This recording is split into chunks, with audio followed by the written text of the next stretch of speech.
Warning: the following video contains explicit language which may be offensive to some viewers or inappropriate for children. The content within this video is intended for mature audiences only.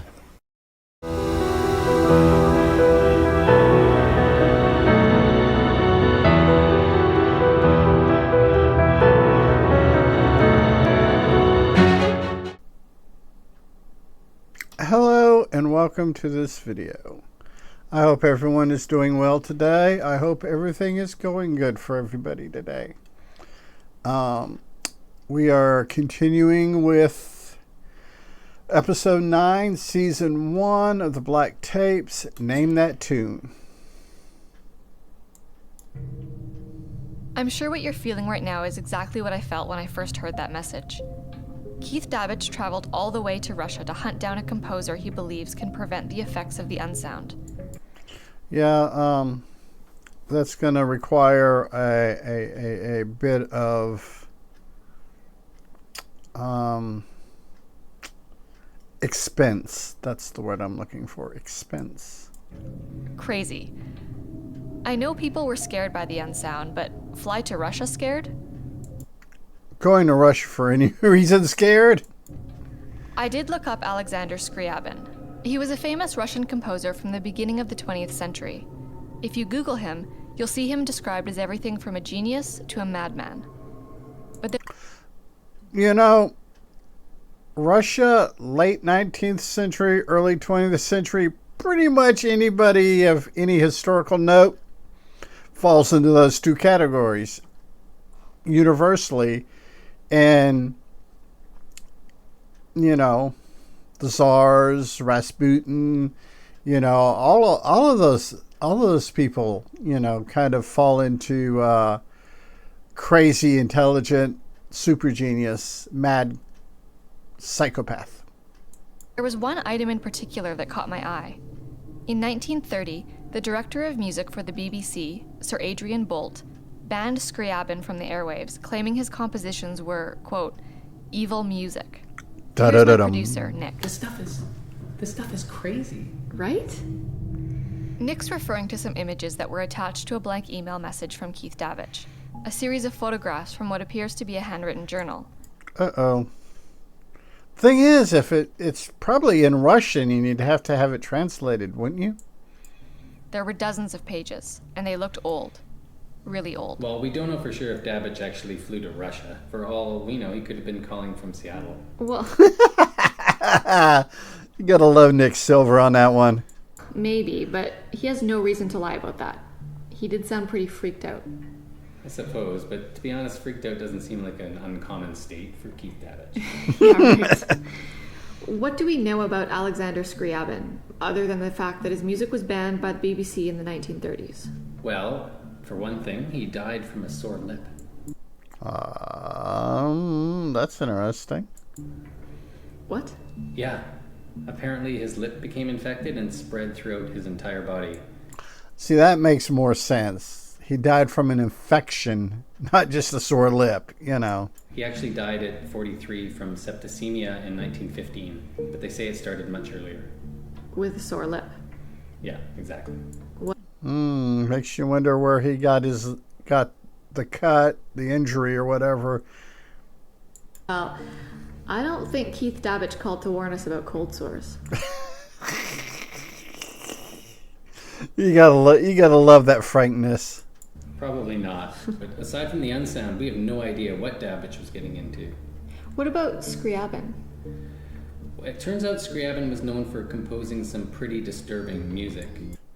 Hey, there's some really, really good music out there that's really disturbing. When he was a young man, he injured his right hand. The doctor told him it was permanent. And you can imagine, for a pianist, that was devastating news.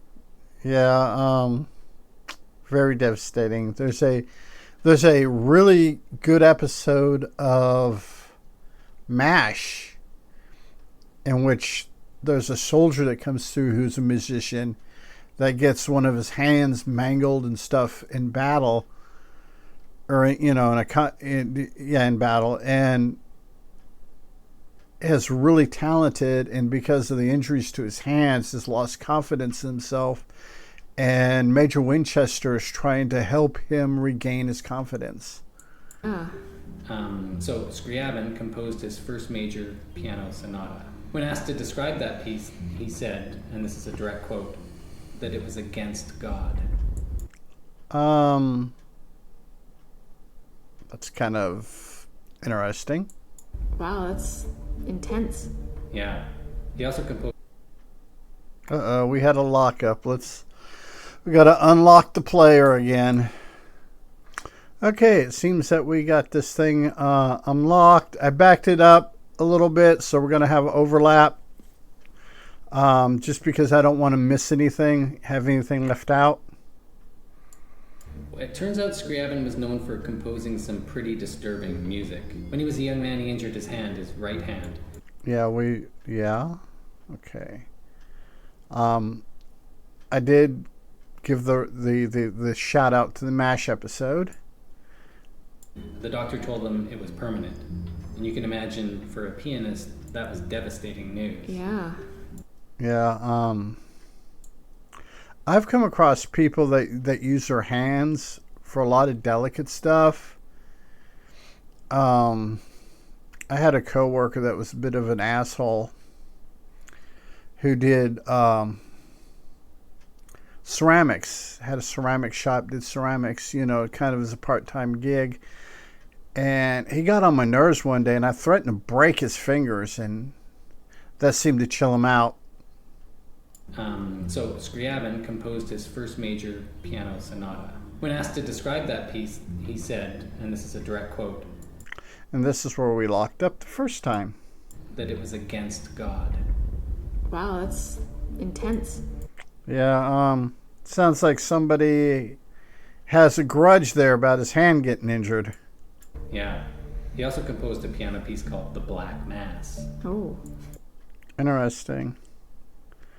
And that's another thing. That's the here recently in the last few videos, last part of the last Black Tapes episode, Bored to Death, and in this one, I feel I should know the Black Mass. I feel like I should know that. I don't know if it's a trope, a trope that they use for music and stuff, and like horror and science fiction and stuff like that, and fantasy.